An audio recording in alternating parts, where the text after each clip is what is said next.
अस्सलाम वालेकुम वरहमतुल्लाहि वबरकातुहू। लो जी नाज़रीन, आज जो मेरा मौजूद जो टॉपिक है वो है जी मैदे की गैस के बारे में। मैदे में गैस क्यों बनती है और इसकी क्या वजूहत है। अक्सर आप लोगों ने देखा होगा, बल्कि मैं तो काफ़ी पेशेंट को देख चुका हूँ। जो लोग ज़्यादातर तेज़-तेज़ खाना खाते हैं, पता उनको जल्दी क्या होती है, तेज़-तेज़ खाना खाते हैं, उसको प्रॉपर तौर पर उसको जनाब ये लिए काटते नहीं हैं, पीसते नहीं हैं, उसको निगल जाते हैं लुक़मे को, और जिसकी वो उसके साथ ऊपर से पानी भी पी लेते हैं।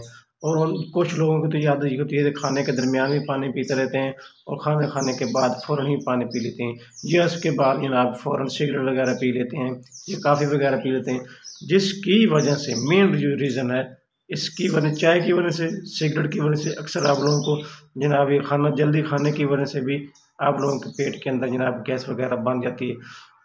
और इसके साथ जो आप लोग ज़्यादातर चाय पीते हैं, चाय जो है वो खुश्की पैदा करती है, अल्सर पैदा करती है, मैदे में तेज़ाबीत पैदा करती है, और उसके साथ आपका जो इसकी वजह से गैस बनती है और इसके गैस की वजह से आपका पेट भी फूल जाता है।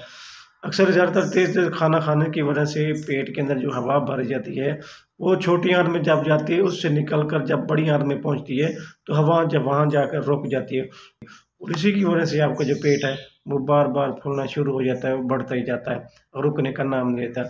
बाद में लोग जनाब कर लें, खाने के दौरान पानी ना पिएँ और इसके साथ खाने को प्रॉपर तौर पर चबाने के बाद निगलें खाने को, जिसकी वजह से आपके पेट में गैस बनती है और गैस की वजह से आपका पेट है फूल जाता है।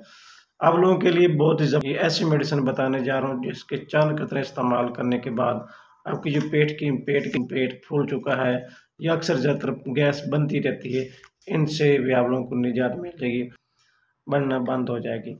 सबसे पहले जो मेडिसिन है वो है जी लाइकोपोडियम।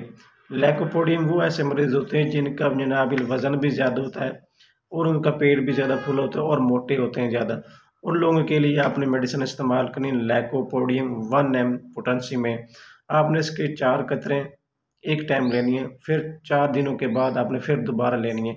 इस तरह 4 दिनों के वक़्फ़े से आपने इसको इस्तेमाल करना है, 4-4 या 5 कतरे आप इस थोड़े से कप पानी में आप इसको इस्तेमाल कर सकते हैं।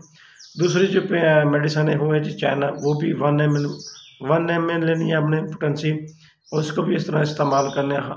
4 दिन के वक़्फ़े से आपने इसको इस्तेमाल करना है। ये वो मरीज़ हैं जो ज़्यादातर कमज़ोर होते हैं, दुबले-पतले होते हैं, लेकिन उनकी पेट वग़ैरह नहीं फूला होता, फिर भी उनके मैदे के अंदर गैस वग़ैरह बनती है, तो उन लोगों के लिए चाइना 1 एम आपने पोटेंसी लेनी है। इसके भी 4 कतरे 4 दिनों के बाद आपने इस्तेमाल करने 1 कप पानी के अंदर। 1 महीना आपने इसको प्रॉपर तौर पर रेगुलर तौर पर इस्तेमाल करना है। इंशाअल्लाह आपकी जो गैस की प्रॉब्लम हमेशा-हमेशा के लिए ख़त्म हो जाए।